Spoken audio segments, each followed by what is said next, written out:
जय हिंद दोस्त, कैसे हैं आप लोग। आज हम लोग बात करेंगे कि बहुत एक सुंदर बात पे जो आपको समझदारी है कि जो केंद्रीय कर्मचारी हैं, जो रेलवे विभाग के हैं या डाक विभाग हैं या बैंक कर्मचारी हैं या राज्य का जो टीचर हैं, यानी अलग अलग कर्मचारी केंद्र से ये मांग कर रहे हैं कि हमको चाहिए ओपीएस पुरानी पेंशन स्कीम। इसके बदले आपको 1 अप्रैल 2025 को लागू होगा जो नया स्कीम है यूपीएस, यूनाइटेड पेंशन स्कीम। तो इसमें सरकार 18.5% आपका बेसिक प्लस डीए का देगी। जो एनपीएस में कटता है बेसिक प्लस डीए का 10%, तो यूपीएस में भी आपको कटेगा। और सरकार उसमें देती थी एनपीएस में 14% और इसमें देगी 18.5%।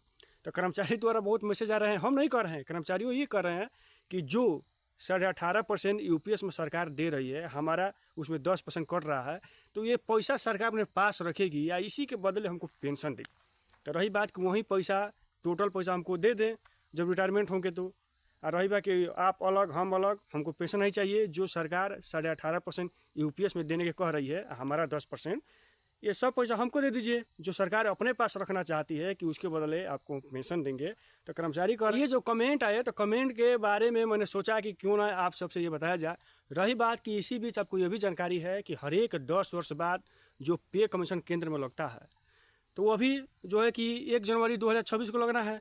तो इसी बीच एक और सूचना आ गई कि अब सरकार कह रही है कि हम मूड में नहीं है। तो अब ये अनुमान लगाया जा रहा था कि अगर सरकार 8 पे कमीशन लागू नहीं करेगी तो इसके बदले क्या करेगी।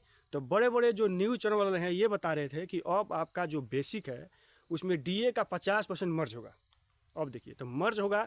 तो रही बात कि अब क्या होगा, तो आपके बारे में अभी हम लोग समझ लेते हैं कि अगर वेतनमान लगता है 8 पे कमीशन 1 जनवरी 2026 को, तो सबसे ज़्यादा अगर नेट पर अगर सर्च किया जा रहा है तो ये 2.86 गुना बेसिक बढ़ जाएगा। अगर सबसे मिनिमम देखा जाए तो ये है 1.92 गुना। लेकिन 1.92 गुना अगर सबसे ये मिनिमम है, अगर वहीं अगर बेसिक प्लस डीए का, बेसिक में डीए का 50% जो मर्ज होगा, तो इसमें अगर देखा जाए वेतन का ज़्यादा अंतराल नहीं है।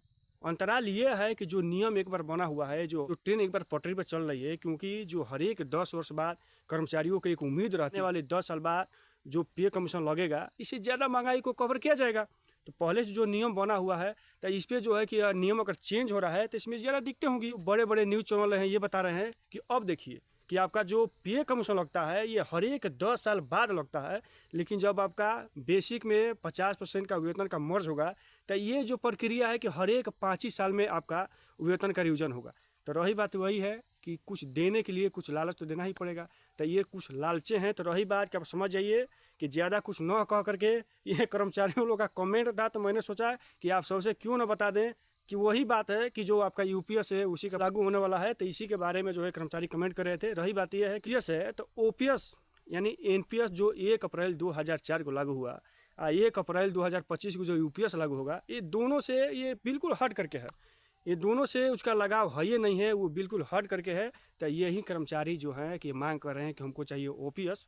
क्योंकि समझ सकते हैं कि 31 मार्च 2004 से पहले जो कर्मचारी अगर ज्वाइनिंग किए हैं वो अभी ओपीएस के तहत नौकरी कर रहे हैं। इन बिंदास हैं, निश्चिंत हैं, ये जानते हैं कि रिटायरमेंट होने के बाद हमको पेंशन मिलेगा। लेकिन वहीं एक दिन बाद 1 अप्रैल 2004 को कोई अगर एक दिन बाद से इधर ज्वाइनिंग किए हैं अभी तक, ये अब भटक रहे हैं कि हम ओपीएस में रहें कि एनपीएस में रहें, कहाँ जाएं। तो रही बात कि कर्मचारियों का जो ये मांग है, देखिए सरकार द्वारा क्या निर्णय लिया जाता है। इससे पहले जो है कि वीडियो पर नए हैं तो इसको शेयर करिए, सब्सक्राइब जरूर करिए। जहाँ भी रहिए स्वस्थ रहिए, मस्त रहिए। फिर मिलेंगे।